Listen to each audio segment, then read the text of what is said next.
जय हिंद मित्रों, मैं संदीप मारू एमएस वर्ल्ड की एडवांस सीरीज में आपका हार्दिक स्वागत करता हूं। आज हम माइक्रोसॉफ्ट ऑफिस वर्ड के पार्ट नंबर 7 में रिव्यू टैब को देखेंगे। तो चलिए बिना टाइम वेस्ट किए बढ़ते हैं अपने चैप्टर्स की ओर। Let's begin. सो दैट मैंने माइक्रोसॉफ्ट ऑफिस वर्ड को ओपन कर लिया है और आज हम पढ़ने जा रहे हैं रिव्यू टैब। अगर पिछले चैप्टर्स आपने नहीं देखे हैं तो जल्दी से इन्हें भी आप कंप्लीट कीजिए। ठीक है, ये चैप्टर्स हमने वीडियो अपलोड कर दी गई है इन चैप्टर्स की। आज हम रिव्यू टैब पढ़ेंगे। रिव्यू टैब में हम एक एक ऑप्शंस को कवर करते हैं। So that start.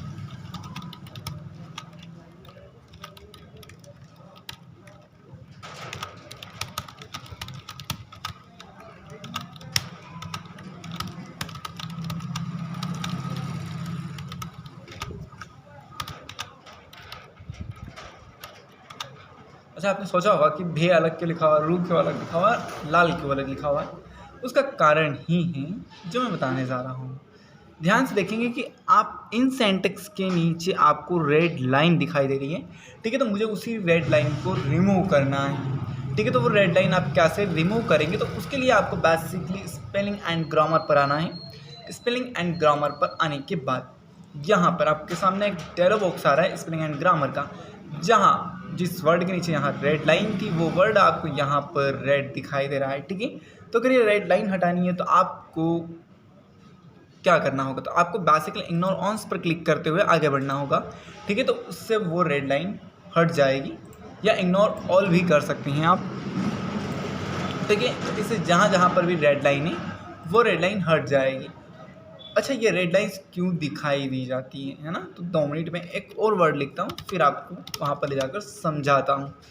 ठीक है, तो जैसे कि यहाँ पर एक रेड लाइन आ चुकी है यहाँ पर, तो यहाँ पर ये कंप्यूटर सजेशन दे रहा है कि हो सकता है कि आपने स्पेलिंग मिस्टेक्स की हैं, तो क्या आपका इस मीनिंग का मतलब बीर है, बियर है, बेऊ है ना। तो अगर आपको ऐसा लग रहा है कि हाँ यार स्पेलिंग मिस्टेक्स हैं, इसका स्पेलिंग मिस्टेक और मुझे कुछ और करना है, तो वो आप यहाँ से चेंज कर सकते हैं। ठीक है, तो ये होता है स्पेलिंग एंड ग्रामर का मतलब। अगर चेंज करना है, जैसे मुझे कि बियर करना है इसकी जगह, मैंने बियर सेलेक्ट किया है एंड चेंज। ओके, तो इस तरीके से आप स्पेलिंग एंड ग्रामर से रेड लाइन्स हटा सकते हैं एंड वर्ड को चेंज कर सकते हैं। रिसर्च, किसी पर्टिकुलर वर्ड के बारे में आप यहाँ से रिसर्च कर सकते हैं, सो दैट ये आप आसानी से काम कर लेंगे।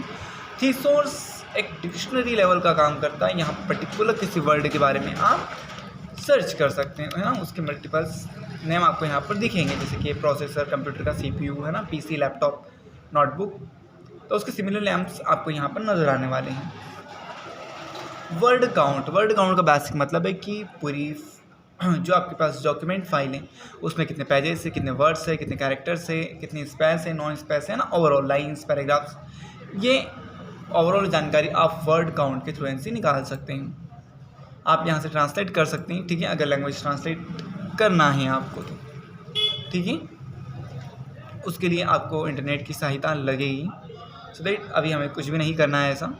यहाँ से आप लैंग्वेज ट्रांसलेट कर सकते हैं, जिसके लिए भी आपको इंटरनेट की हेल्प लगेगी। ओके, तो फिलहाल आप इन दोनों ऑप्शन को छोड़ भी सकते हैं। उसके बाद न्यू कमेंट, किसी पर्टिकुलर वर्ड के बारे में अगर आपको कोई कमेंट ऐड करना है तो आप उस वर्ड को सिलेक्ट करने के बाद न्यू कमेंट पर क्लिक कर उसे ऐड कर सकते हैं, जैसे कि नाम।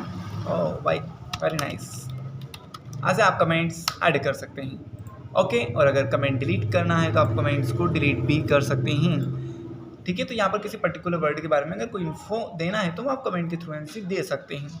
उसके बाद हम आते हैं ट्रैक चेंजेस। ट्रैक चेंजेस का बेसिक मतलब होता है, अगर आप अपने डॉक्यूमेंट में मॉडिफाई करते हैं यानी चेंजेस करते हैं, आप अपने डॉक्यूमेंट में अगर चेंजेस करते हैं तो आप ट्रिक चेंजेस को ऑन करके वो चीज़ें कर सकते हैं, ताकि आप उस मॉडिफाई यानी उस चेंजेस को आप आराम से देख सकते हैं। फॉर एग्जांपल, मैंने ट्रिक चेंजेस को ऑन किया है और मुझे लग रहा है कि with your current document look, ये लाइन यहाँ नहीं होनी चाहिए थी, तो मैंने इसे डिलीट ऑप्शन प्रेस किया है। जैसे डिलीट की प्रेस किया है तो यहाँ इस सिलेक्टेड टेक्स्ट पर एक स्ट्रिक्ट थोड़ लाइन ऐड हो चुकी है ना, और वो रेड हो चुका है टेक्स्ट। अगर मुझे लग रहा है कि यहाँ पर एक लाइन ऐड होनी थी और वो था UPSC फॉर एग्जांपल, तो जो चीज़ ऐड हो रही है वो हमें यहाँ पर देखो अंडरलाइन में दिखाई दे रही है, और जो डिलीट की गई है वो आपको दिखाई दे रही है स्ट्रिक्ट थॉट यानी कटी हुई लाइन।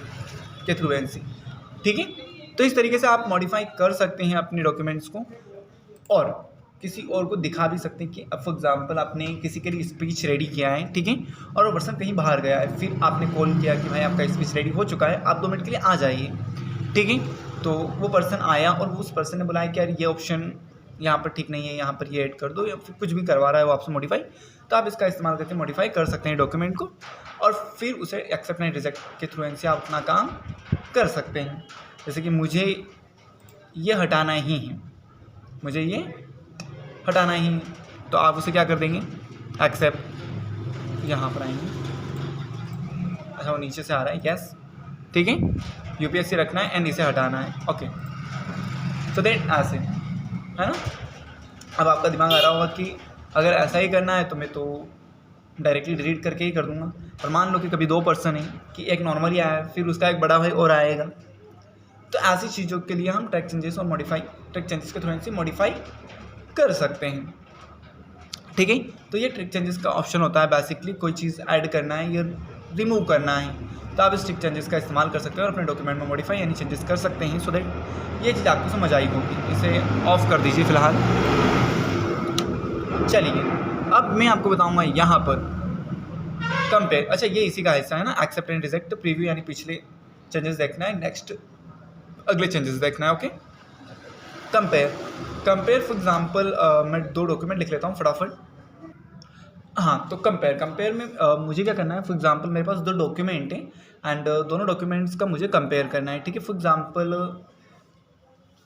आप कहीं जॉब करते हैं और वहाँ पर आप जहाँ जॉब करते हैं उस बिल्डिंग है ना, मतलब कि जिस बिल्डिंग में आप जॉब करते हैं, जो भी बिल्डिंग आपने ले रखी, फॉर एग्जांपल आपने कोई बिल्डिंग ले रखी है, ठीक है, किराए पर, तो जो उस बिल्डिंग का मालिक है एक्चुअल, उसने आपसे एग्रीमेंट करवा रखा है, ठीक है, जो भी 11 महीने का 6 महीने का उसने एग्रीमेंट करवा रखा है और 2022 का एक एग्रीमेंट है एंड 2023 का एग्रीमेंट है, ठीक है, 23 से 24 का जैसा भी आप मानना चाहें।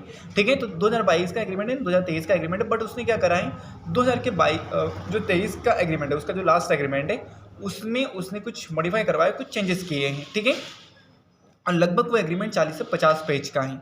तो नॉर्मली अगर हम दोनों एग्रीमेंट को पढ़ेंगे और ये चेक करेंगे कि यार कहाँ कहाँ चेंजेस हुआ है, तो रियली इसमें बहुत ज़्यादा टाइम जाने वाला है। तो उसके लिए हम क्या करेंगे, दोनों डॉक्यूमेंट को कंपेयर करेंगे और उसे पता करेंगे कि एक्चुअली कहाँ कहाँ पर चीज़ें ऐड हुई हैं एंड कहाँ पर चीज़ें हटाई गई है। तो कैसे हम कंपेयर करेंगे, तो देखो फिलहाल मेरे पास 2 डॉक्यूमेंट है, एक लाइन का ही है ताकि आपको प्रॉपर चीज़ें समझ में आए। ये जो डॉक्यूमेंट है ये फर्स्ट संदीप के नाम से है एंड ये जो डॉक्यूमेंट है ये है सेकंड संदीप के नाम से, ओके।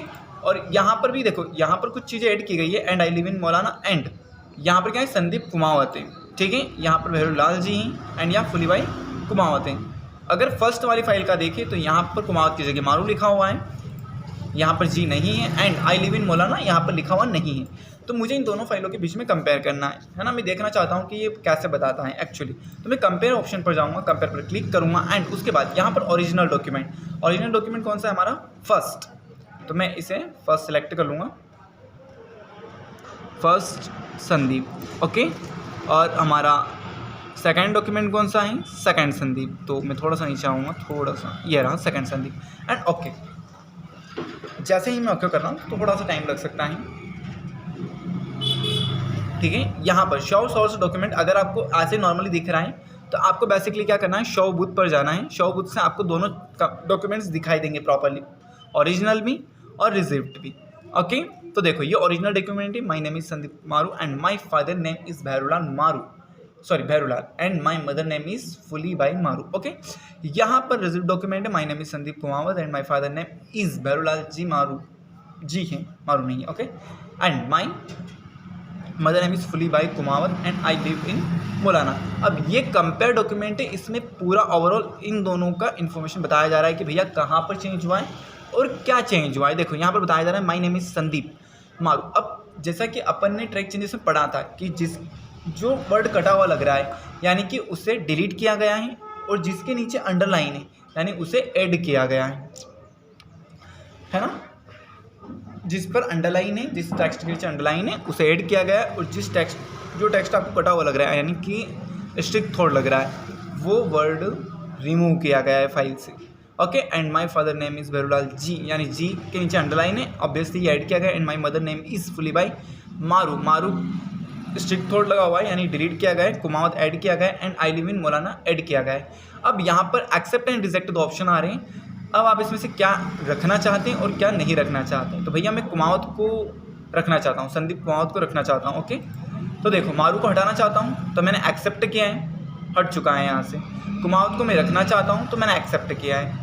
भैरूलाल जी रखना चाहूँगा, जी हाँ रखना चाहूँगा। ओके, यहाँ मैं फुलीबाई मारू को हटाना नहीं चाहूँगा, रखना ही चाहूँगा, तो मैं इसे रिजेक्ट कर रहा हूँ क्योंकि ये कटा हुआ है, परंतु मैं इसे कट नहीं करना चाहता हूँ, इसलिए मैं रिजेक्ट कर रहा हूँ। वो जैसा है वैसा ही। कुमावत मैं नहीं देना चाहता हूँ, इसलिए इसे भी मैं रिजेक्ट ही कर रहा हूँ। एंड आई लिव इन मौलाना मैं रखना चाहूँगा। ओके, तो जो रखना है उसे एक्सेप्ट, जो हटाना है उसे रिजेक्ट। इस तरीके से आप अपने डॉक्यूमेंट को कंपेयर कर सकते हैं। ठीक है, तो ओवरऑल आपको ट्रैकिंग एंड कंपेयर चीज़ समझ में आई होगी। खैर यहाँ तो एक लाइन का डॉक्यूमेंट था, जब 40 से 50 पेज का डॉक्यूमेंट रहेगा तब भी आप उस डॉक्यूमेंट को आसानी से पढ़ सकते हैं कि भैया इस एग्रीमेंट में क्या क्या चीज़ें ऐड हुई हैं और क्या क्या चीज़ें रिमूव की गई हैं, और आप अपना काम बहुत फास्ट कर सकते हैं। ओके, सो दैट आपको ये चीज़ समझ आई होगी। चलिए बढ़ते हैं ट्रैकिंग। अब हम बढ़ेंगे एडिटिंग की ओर कि कैसे हम किसी डॉक्यूमेंट को प्रोटेक्ट करेंगे, लॉक करेंगे।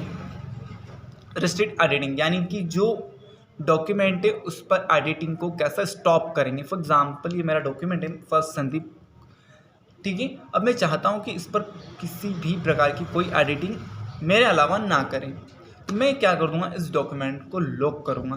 तो लॉक करने के लिए बेसिकली मुझे यहाँ पर आना है रिस्ट्रिक्ट एडिटिंग पर, एंड यहाँ पर एडिटिंग रिस्ट्रिक्ट इस पर मुझे क्लिक करना है। क्लिक करने के बाद नो चेंजेस रीड ऑनली, इसको एक्टिव कर देना है मुझे। नो चेंजेस रीड ऑनली यानी कि किसी भी प्रकार का चेंज नहीं होना चाहिए, सिर्फ जो भी व्यक्ति आएगा वो डॉक्यूमेंट पढ़ सकता है, चेंजेस नहीं कर सकता है। अगर आप कुछ और चाहते हैं कि भैया कमेंट्स कर सकता है बाकी कुछ ना करें, तो आप कमेंट्स को एक्टिव कर सकते हैं ना। अगर आप और कुछ ऑप्शन चाहते हैं तो आप उसे भी एक्टिव कर सकते हैं, बट फिलहाल मैं चाहता हूँ कि वो सिर्फ देख सकें, चेंजेस ना कर सकें, और ये मैं चाहता हूँ कि सभी के लिए अप्लाई हो, तो मैंने एवरीवन कर दिया है।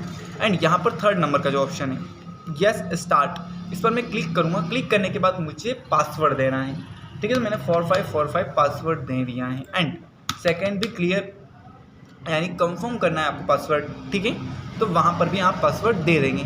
ध्यान रखना है पासवर्ड आपको प्रॉपर तरीके से याद रहना चाहिए, क्योंकि आप इसमें फॉरगेट नहीं कर सकते हैं। एंड मैंने ओके किया है। ओके करने के बाद देखो